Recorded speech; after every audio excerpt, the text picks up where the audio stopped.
파리올림픽 개막식 무대에서 레오나르도 다빈치의 명화 최후의 만찬을 패러디하면서 여장 남자, 트랜스젠더 등을 등장시켜 전 세계적으로 기독교 조롱 비판이 일었습니다. 2000년간 기독교 덕분에 선진화되어온 서구 문명이 걷잡을 수 없이 탈기독교화로 치달으면서 동성애, 마약, 알코올 중독 등 그 타락상을 전 세계인들 앞에서 발가벗고 보여준 셈입니다. 최근 들어 서구의 반기독교 태폐 풍조가 한국 사회까지 오염시키기 시작했습니다. 이 땅의 교회와 성도들이 최후의 보루입니다. 메신저 뉴스 첫 순서는 서울동안교회 김영준 목사님, 부산항서교회 나혜천 목사님, 부산해안교회 조성일 목사님입니다. 저는 신학교 다닐 때 주로 아버지에게 돈이 떨어지면 전화를 드렸습니다. 그런데 그 아버지에게 자주 들은 말씀입니다. 너 급하게 그렇게 네 필요에 따라서 바로바로 전화하지 마라. 집에 돈이 쌓이는 게 아니다. 우리도 준비해야 되니까 미리 좀 연락해라. 그런데 그렇게 못했어요. 근데 다음에 여전히 돈 달라고 전화를 드렸어요. 제가 생각할 때도 좀 뻔뻔스럽고 좀 미안하다는 생각이 들만한데 저는 전혀 그런 마음을 못 가졌어요. 당연하게 생각했어요. 그러니까 얼마나 자신감 있고 당당하게 언제까지 줘야 된다고 날짜까지 못 박아서 그렇게 말씀을 드렸어요. 제 딸이 자라는 과정을 저는 못 봤습니다. 새벽에 나오면 밤늦게 들어갔기 때문에 자는 모습만 보고 정말 아버지로서 느끼는 것을 느끼지 못했어요. 그런데 이번에 한 3개월 집에 있다 갔습니다. 그러면서 제가 마음으로 한번 생각을 해봤어요. 내가 이 딸아이한테 가는 이 아버지로서의 마음이 어떤 마음인가 내가 나를 한번 관찰을 해봐야 되겠다 생각했어요. 근데 더 주고 싶어요. 이야기하기 전에 네가 뭐 필요할 거다 해서 더 주고 싶고 더 해주고 싶은 마음이 가득했어요. 못 주어서 굉장히 안타까웠어요. 그런 제 마음을 제가 관찰할 수 있었어요. 이것이 아버지의 마음이구나. 우리가 좀 뻔뻔스럽더라도 하나님 앞에 나갈 때 아버지가 만약 이런 마음 갖고 있다면 한 번이라도 이 자식이 뭘 나한테 맡겨놨나? 이런 마음 갖지를 않는다는 거예요. 여러분 기도할 때 우리의 가장 중요한 자세는 내가 기도하는 바로 그분이 나의 아버지라는 그 마음의 자세를 가지고 기도할 수 있어야 됩니다. 나태주 시인의 부모 노릇이라는 시가 있어요. 짧은 시인데 재밌습니다. 낳아주고 길러주고 가르쳐주고 그리고 남은 일은 기다려주고 참아주고 져주기. 하나님께서 나의 아버지 되신다. 내가 좀 뻔뻔스럽고 죄송해도 그래도 하나님 앞에 내가 아릴 것 아리겠다는 것. 내 기도를 들으시고 반드시 응답하시는 하나님, 기도할 때 외면치 아니하시는 하나님이라는 것. 그리고 가장 좋은 선물인 예수 그리스도를 나에게 주신 그 아버지라는 사실을 믿음으로 고백하면서 우리의 간구 앞에 하나님을 더 깊게 만나는 통로가 되는 그런 지혜가 있었으면 좋겠습니다. 제가 중학교 때 뭐가 좀 궁금한 게 많더라고요. 우리 교회학교 선생님한테 이것저것 좀 물었더니 맞았어요. 막 그냥 덮어놓고 믿어라. 근데 그게 아직도 기억이 나요. 덮어놓고 믿으면 됩니까? 안 됩니까? 안 됩니다. 중세 카톨릭을 암흑의 시대라고 했어요. 중세 시대에는 일반인들이 성경을 읽을 수가 없었어요. 그때 당시에 성경은 다 고전 라틴어 성경인데 읽을 수 있는 사람은 얼마 안 됐어요. 그러니까 성경도 모르고 그냥 덮어놓고 그렇게 믿었던 거예요. 그러니까 이 교회 안에 온갖 미신들이 가득 채워지게 된 것입니다. 그런데 종교개혁을 통해서 마르틴 루터가 가장 먼저 했던 것이 무엇입니까? 성경을 번역하는 거예요. 덮어놓고 믿는 것이 아니라 열어놓고 펼쳐놓고 믿기 위해서라는 거예요. 여러분, 우리가 제대로 된 믿음의 삶을 살려면은 말씀을 보는 그 마음이 열려야 되고 말씀을 향한 우리의 시선이 열려야 되는 줄 믿으시기 바랍니다. 여러분 집에 가서 성경 읽습니까? 집에 가서 덮어놓지 마시기 바랍니다. 매일매일 우리 밥 안 먹으면 죽잖아요. 육신의 양식은 그래 잘 챙겨 먹으면서 영의 양식은 그냥 덮어놓고 일주일 내내 막 쫄쫄 굶다가 그렇게 교회 오면 능력이 없어요. 열심히 있어야 됩니다. 열망이 있어야 됩니다. 지금 이 예배 시간에 또 말씀을 받는 그 간절함이 있어야 되고 주중에도 이 하나님 말씀을 내가 읽고 묵상하고 이 말씀 붙잡고 씨름하는 그러한 간절함. 그렇게 할 때 여러분 우리가 제대로 된 믿음의 삶을 살아내고 그 믿음 안에서 우리가 승리하게 되는 줄 믿으시기 바랍니다. 그리고 그 말씀에 우리가 순종하고 순복할 수가 있는 것이고, 그 순종과 순복하는 가운데 우리 하나님이 더 아름다운 것으로, 우리를 더 복된 것으로 이끌어 주시고, 또 우리 삶 가운데 귀한 영적인 선물을 우리에게 허락해 주실 줄로 믿습니다. 이지선이라고 하는 분이 있잖아요. 대학생 때에 그 음주운전하는 차에 사고를 당해가지고 전신 화상을 입은 분이죠. 그러나 그 절망적인 순간들을 이겨내고 지금은 참 많은 사람들에게 희망을 주는 그런 삶을 살고 있는 분이죠. 근데 이분이 자신의 이제 어머니하고 같이 나와가지고 사람들이 어떤 질문을 한 걸 가지고서 얘기를 하는 거예요. 근데 전지전능하신 하나님께서 나를 돌봐주지 않는 것 같아가지고 그래서 삐치고 토라졌는데 어떻게 하면 좋겠냐는 거예요. 이지선 씨의 어머니가 이런 얘기를 하는 거예요. 자신의 경우에는 100% 삐칠 수밖에 없는 상황이었다는 거죠. 그 딸이 엄청난 사고를 당할 그때 어떤 삶을 살았는가 하면은 이분이 교회에 나가서 열심히 성경 공부했대요. 그리고 초등부 부장으로 열심히 섬겼대요. 그리고 그 딸 이지선 씨도 찬양대에서 열심히 봉사했대요. 그 아들도 교육부 교사로서 열심히 봉사했대요. 온 가족이 그렇게 열심히 봉사를 했는데 엄청난 사고를 당했으니 교회에 그렇게 열심히 다니는 사람이 왜 그런 일을 당하느냐라고 얘기하더랍니다. 너무 힘든 상황이니까 기도도 제대로 안 나오고 살려주세요, 살려주세요. 그리고 입에서 찬송이 나오더래요. 이전보다 더욱 사랑합니다 라는 찬송. 이전보다 더욱 사랑합니다라고 하는 그 소절만 하루에도 수십 번, 수백 번 반복해서 찬송했다라는 겁니다. 아니, 하나님께 삐쳐도 한참 삐치고 하나님 없다라고 선언하고서 하나님께 등을 돌려도 될 것 같은 그런 상황인데 어떻게 그 입술에서 그 찬송이 나왔을까요? 그것은 성령님이 그 마음에 하나님이 여전히 나를 사랑하신다라고 하는 것을 일깨워 주셨기 때문에 가능하다라고 저는 믿습니다. 내 눈에 보이는 상황은 하나님이 없는 것 같고 하나님이 날 도와주시지 않는 것 같아요. 근데 성령님이 내 영 안에 오셔서 내가 너를 여전히 사랑한다 라고 말씀하시는 거예요. 육체가 이기면 내 입술에서 원망과 불평이 튀어나오게 되어 있습니다. 입술에서 나오는 말은 영과 육의 싸움의 결과입니다. 기독교에 대한 조롱과 신성모독은 파리올림픽 개막식에서 보았듯이 나라 안팎에서 독버섯처럼 창궐하고 있습니다. 서구 교회들은 속수무책으로 무너지고 있습니다. 이제 한국 교회가 기독교 세계를 지탱하는 버팀목 역할을 해야 하는 절박한 시대입니다. 이를 위해서는 1세기 전 신앙의 초심을 회복해야 한다고 경종 울리십니다. 메신저 뉴스 두 번째는 광주 양림교회 김현주 목사님, 남양주 별내동화교회 나의 목사님, 울산 호계교회 김병부 목사님을 연결합니다. 우리 양림교회의 첫 번째 세례식에 대한 기록이 있습니다. 정확한 날짜는 안 써 있어요. 1905년 가을이나 1906년 봄에 우리 양림교회에 첫 세례식이 있었을 거예요. 1년 이상의 세례 교육을 받은 후 세례 문답을 거쳐서 5명이 첫 번째 세례 교인이 되었습니다. 그 5명은 남자 3명, 최흥종, 최재익, 배경수 이름이 써 있어요. 그래서 여자가 2명인데 한 분은 목수리 할머니예요. 그리고 나머지 한 분은 몰라. 구한말 시대의 우리나라 현실이에요. 그러니까 이 5분이 첫 번째 세례 교인입니다. 당시 세례받을 수 있는 조건을 보면 이분들이 어떻게 신앙생활을 했을지를 우리가 생각해 볼 수 있어요. 세례를 받으려면 9가지 조건을 충족시킨 사람만 세례받을 수 있어요.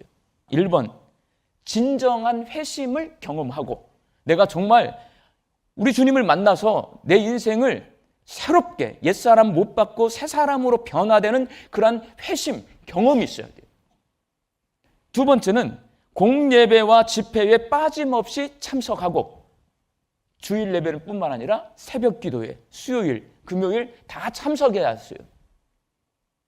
3번째, 아침과 저녁으로 가정 예배를 드리고 아침 저녁으로 가정 예배를 집에서 드려야 세례를 줬어요. 네 번째, 서너 명을 전도하고 한글로 성경을 읽을 수 있고, 그러니까 성경을 읽는 사람이 세례받을 수 있어요. 술, 담배, 마약을 하지 않고, 그리고 첩이 없어야 하고, 그리고 제사를 드리지 않아야 하고, 마지막 아홉 번째가 뭐냐면 예수 믿은 후 삶이 변화되었다는 것을 동네 사람들이 확인해 줘야 한다. 우리 동네 사람들이 내가 예수님을 믿는 거 이제 다 알아. 그러면 내가 세례를 받으려면 그 동네 사람들이 보증을 해줘야 돼. 이 사람은 예수님을 믿고 난 다음에 완전히 사람이 달라졌어요. 이 보증을 해줘야 세례를 줬어요. 우리 광주 양림교회 첫 번째 세례교인인 최흥종 목사님. 이분이 의사 선생님인 포사이트 선교사님을 마중 나가요. 그런데 선교사님이 오다가 길가에 쓰러져 있는 나 환자를 봅니다. 자기 외투를 벗어서 나 환자에게 입혀줘요. 그리고 그 나 환자를 자기가 타고 오던 나귀에 싣습니다. 그리고 그 나 환자를 태워서 여기 양림동까지 와서 그 나 환자를 지극정성으로 치료하는 모습을 보고 최흥종, 그때 성동거죠, 큰 감동을 받아요. 그래서 자기도 그렇게 살겠다고 다짐을 하고요. 자기 재산 땅 1200평을 기증을 해요. 그래서 광주 나병원을 설립합니다. 본인도 나 환자와 거린의 아버지로 살았습니다. 우리는 자기 희생이 사라지고 절대로 손해보지 않으려는 시대를 살고 있습니다. 제가 학교 운영위원회, 초등학교 운영위원회 위원으로 들어가서 활동한 적이 있어요. 그때 제가 엄청난 충격을 받았어요. 학교 운영위원회가 열리는데 밖에서 막 유리창이 깨지고 소리가 나서 봤더니 자기 자식한테 같은 반 아이가 뭔가 잘못된 것 같아. 근데 학교에 와가지고 교실 유리창을 깨고 애들 다 쳐다보는데 선생님에게 삿대질을 하고 교장 선생님이 말리는데 교장 선생님 멱살을 잡고 충격 먹었어요. 그런데 안타깝게도 이렇게 거친 세상의 모습이 교회 안으로 들어와서 자기 희생을 거부하고 손해보는 것을 참지 못한 채 세속화되어 가고 있는 모습을 제가 봅니다. 그리스도인들은 예수님처럼 최흥종 목사님처럼 기꺼이 자기를 희생할 줄 알아야 합니다. 손해를 각오하며 섬김의 삶을 살아야 합니다. 그게 그리스도인이에요. 아동문학가 이호덕 선생님이 경상도 산골 초등학생들의 글을 모은 책에 나온 한 초등학생의 시를 소개해 드리려고 합니다. 제목은 엄마의 난닝구, 배한권. 작은 누나가 엄마 보고 엄마 난닝구 다 떨어졌다, 한개 사라 한다. 엄마는 옷 입으마 안 보인다고 떨어졌는 걸 그대로 입는다. 난닝구 구멍이 콩만 한 개 뚫어져 있는 줄 알았는데 대지비만하게 뚫어져 있다. 아버지는 그걸 보고 난닝구를 쭉쭉 쬐다. 엄마는 와이카노 너무 째마 걸레도 못한다 한다. 엄마는 새 걸로 갈아입고 째진 난닝구를 보시더니 2번 더 입을 수 있을 낀데 한다. 네. 구멍난 난닝구를 고집하는 엄마.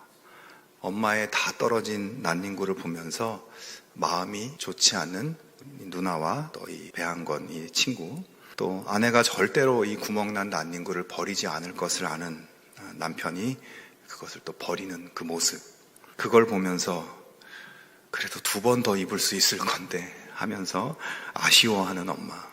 드라마의 한 장면을 보는 것 같은 이 시는 유명한 시인의 시도 아니고 그렇게 거창한 언어는 아니지만 삶이 비록 넉넉하고 풍요롭지는 않지만 그 가운데 이 가족 속에 조용히 흐르고 있는 사랑은 그 어떤 것보다 깊이 있고 또 아름다운 것입니다. 이러한 사랑이 사람을 살아가게 하고 또 이러한 사랑이 사람을 행복하게 만드는 것이 아닐까 생각 듭니다. 여기 모인 우리는 우리의 생명을 위해 자기를 버리신 예수님의 그 크신 사랑을 받은 우리들이고 또 우리의 구원과 평안을 그 누구보다 원하고 계시는 하나님의 사랑을 받은 사람들입니다. 주님의 그 사랑에 감사하고 주님의 그 사랑으로 우리의 가족과 이웃을 또 교회의 지체들을 사랑하는 그런 하나님의 사랑의 자녀들이 다 되실 수 있기를 바랍니다. 사랑하는 여러분, 이 어려운 시대에는요, 더 사랑할 수 있어야 됩니다. 어떤 사람은 지금 살아가 있는 자체가 너무 힘들다는 거예요. 세상에 지쳐 교회에 찾아오고 직장에 아슬아슬한 그 위기 속에서 불안한 그런 모습으로 살아가고 교회에 왔을 때에 그것을 어떻게 표현할 수 있겠습니까? 그저 털썩 주저앉아 앉고 이런 사람들에게 필요한 것은 나 대신에 울어줄 수 있는 사람이 있음을 보여줄 수 있어야 되는 것입니다. 우리가 사랑해야 될 사람들이 많습니다. 예수님께서 마태복음 5장 46절에 말씀하시는 같이 읽어보겠습니다. 너희가 너희를 사랑하는 자를 사랑하면 무슨 상이 있으리요? 세리도 이같이 아니하느냐. 아멘. 내가 사랑하고 원하는 사람, 특히 예수 믿는 우리 안에서만 사랑하는 것이 아니다는 것입니다. 하나님의 자녀들은요, 무엇을 해야 되는 믿음의 책임이 있는 거예요. 죄를 짓지 않았다. 이것은 바리새인과 서기관들의 입장이고요. 주님의 입장은 적극적으로 사랑하고 품고 나가라는 것입니다. 나를 미워하기 때문에 그들과 그저 무관심하게 지낼 뿐입니다. 안 된다는 것입니다. 사랑하지 않는 것이 미워하는 것이요 때문에 영생이 그 속에 있지 못하다라는 거죠. 예수님 닮은 사랑의 구체적인 방법은 17절에 우리에게 힌트를 주고 있습니다. 누가 이 세상의 재물을 가지고 형제의 궁핍함을 보고도 도와줄 마음을 닫으면 하나님의 사랑이 어찌 그 속에 거하겠느냐. 아멘. 여기서 핵심적인 단어는 마음을 닫느냐, 마음을 여느냐임을 우리가 알 수가 있습니다. 내가 어렵고 궁핍할지라도 마음을 열면은 이웃들을 도와줄 수 있는 그런 지경이 될 수 있다는 것입니다. 우리 힘만으로는요, 마음 열고 다가갈 수가 없어요. 왜냐? 저 사람이 나에게 한 말을 생각하면은, 저 사람이 나에게 한 짓거리를 생각하면은 내가 마음 열고 다가갈 수 없는 사람이 분명히 있어요. 그러면은 우리가 어떻게 구체적으로 사랑할 수 있느냐? 마음이 열리지 않는 가운데, 그것이 로마서 5장 5절 말씀, 소망이 우리를 부끄럽게 하지 아니함은 우리에게 주신 성령으로 말미암아 하나님의 사랑이 우리 마음에 부음받음이니. 아멘. 우리는 할 수 없지만은 무엇으로 말미암아? 성령으로 말미암아, 하나님의 영으로 말미암아 가능하다는 것입니다. 우리는 본성적으로는 사랑할 수 없는 체질이지만 성령님이 내 안에 계셔서 우리의 체질을 바꿔놓을 수 있다는 것입니다. 닫힌 마음을 열어 제낄 수 있다는 것입니다. 우리는 할 수 없다고 포기하지 마시고 성령님의 능력으로 열린 마음을 가짐으로 말미암아서 예수님 닮은 사랑을 하시는 저와 여러분 되시기를 축복드립니다. 저와 여러분, 우리의 믿음과 사랑이 행함과 진실함으로 삶의 확신을 가지고 주변 이웃을 사랑하고 믿음을 증거하시는 저와 여러분 되시기 바랍니다. 한국교회가 서구를 대신해서 기독교 부흥을 이끄는 장자 역할을 하기 위해서는 지방의 중소교회들이 예루살렘이 아닌 변방 나사렛에서 시작하신 예수님을 본받아서 한국 기독교의 새로운 향도 역할을 자임할 때라고 촉구하십니다. 메신저 뉴스 마무리는 경주남부교회 김상조 목사님, 대전 제1교회 김철민 목사님, 부산 진교회 신충 목사님으로 이어집니다. 하나님께서 하버드나 예일 대학이나 프린스턴 같은 세계 유명 대학 출신을 사용하는 것이 아니고 지방의 변방의 출신의 사람을 사용하시는 겁니다. 또 이런 말씀이 나오죠. 빌립이 나다나엘에게 전도할 때에 나다나엘이 나사렛에서 무슨 선한 것이 나오겠는가?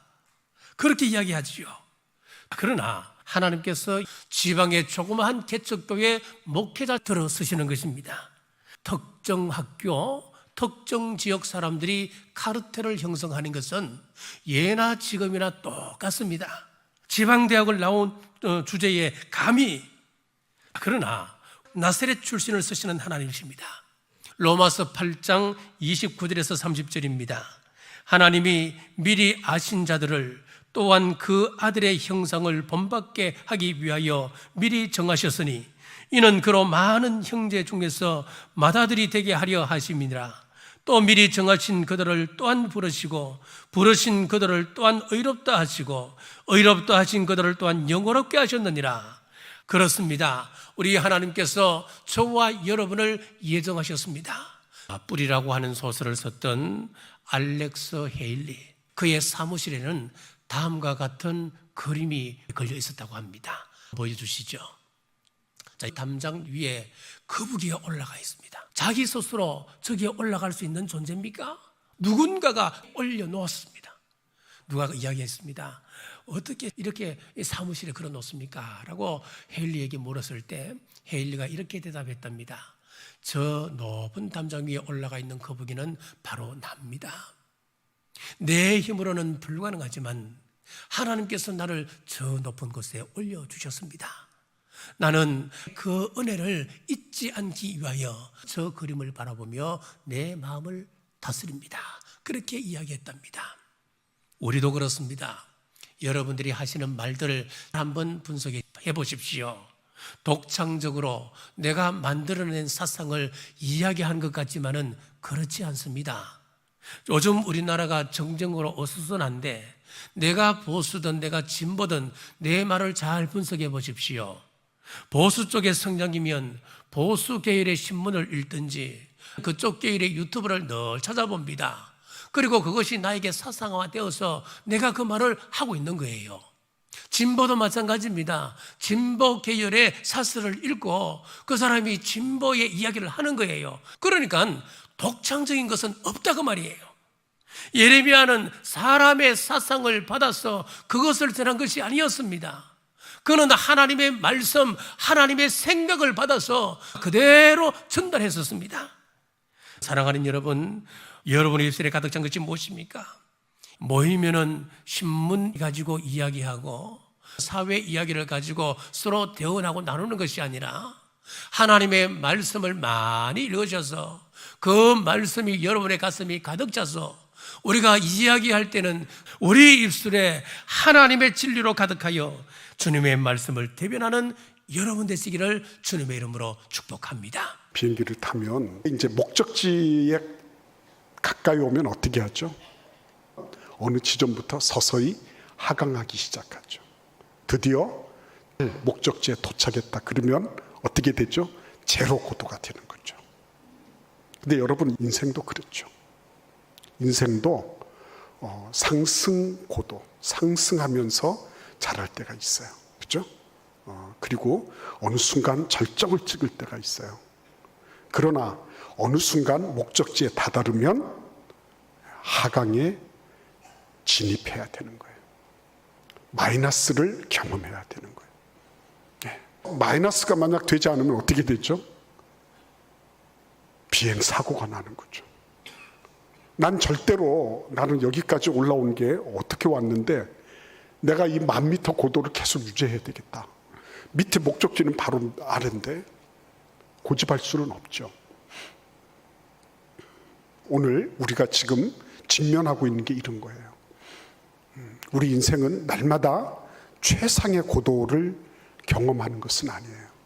어느 순간 우리는 마이너스, 그렇게 갈 수밖에 없는 것이 인생이라는 거죠. 지금도 우리는 시간 속에서 점점 노아의 현상을 밟아가고 있는 거거든요. 우리는 어느 순간부터 서서히 마이너스적 삶을 살아갈 수밖에 없는 그런 존재거든요.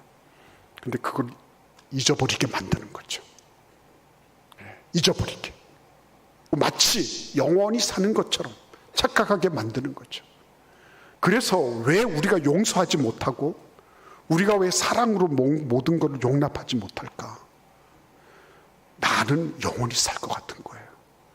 내가 죽는다는 것을 꼭 기억해라. 이 얘기를 남의 얘기로 듣고 나에게는 적용을 시킬 수 없다면 나는 절대로 내 생각을 바꿀 수 없을 겁니다. 내 생각 바꿀 수 없어요. 내 마음속에요, 내가 교정하고 싶은 마음이 없어요. 나는 그런 마이너스적인 것들을 생각할 수 있는 여력이 없을 겁니다. 근데 내가 만약에 나에게 한계가 있어요.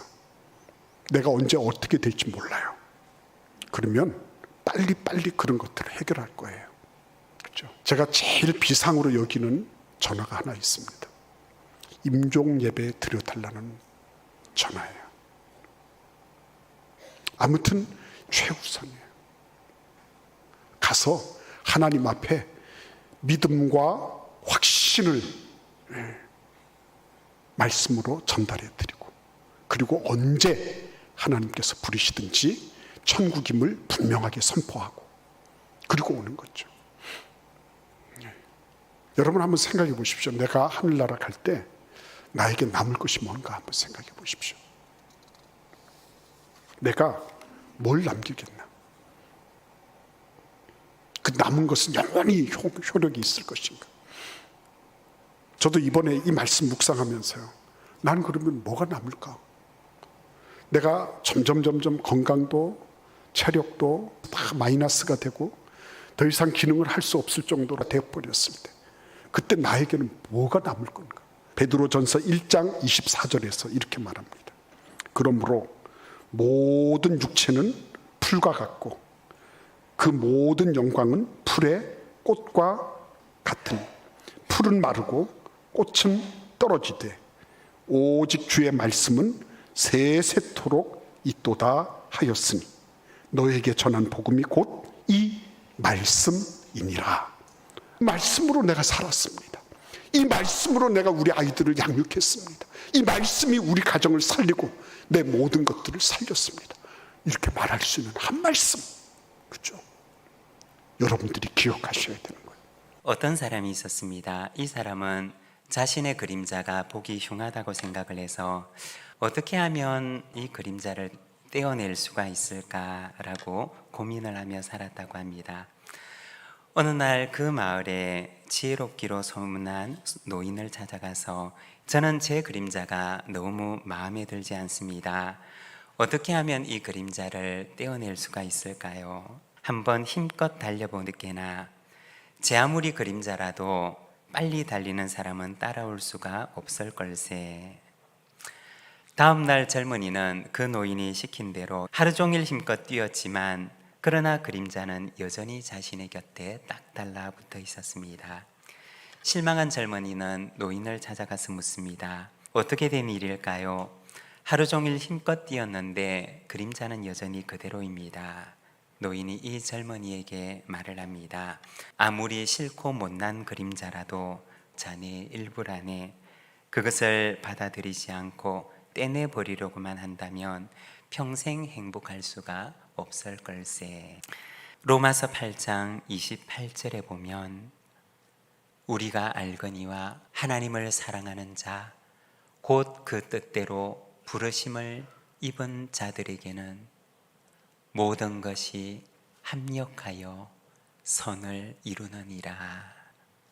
좋은 일도 굳은 일도 있지만 그러나 이 모든 것을 합력하여 하나님의 선을 이루게 하신다는 것입니다. 시커먼 그림자처럼 나에게 떼내버리고 싶었던 그 일들이 있지는 않습니까? 하나님이 없는 눈으로 보게 된다면 그 일은 분명히 슬프고 나쁜 일이며 내 인생에서 떼내버려야만 하는 그러한 사건이지만, 그러나 우리가 신앙의 눈으로서 그것을 다시 보게 된다면 하나님께서는 그것마저도 합력하여 선을 이루게 하시고, 그리고 그 굳은 일마저 하나님의 섭리 가운데 있는 한 사건 가운데 하나라는 것입니다. 아홉 목사님들의 말씀 전체를 들으실 수 있도록 전부 링크해 두었습니다. 아직 메신저 뉴스 구독을 누르지 않은 시청자님이 계시면 지금 구독과 좋아요, 알림 설정까지 부탁드립니다. 다음 주까지 안녕히 계십시오. 메신저 뉴스 김성욱입니다.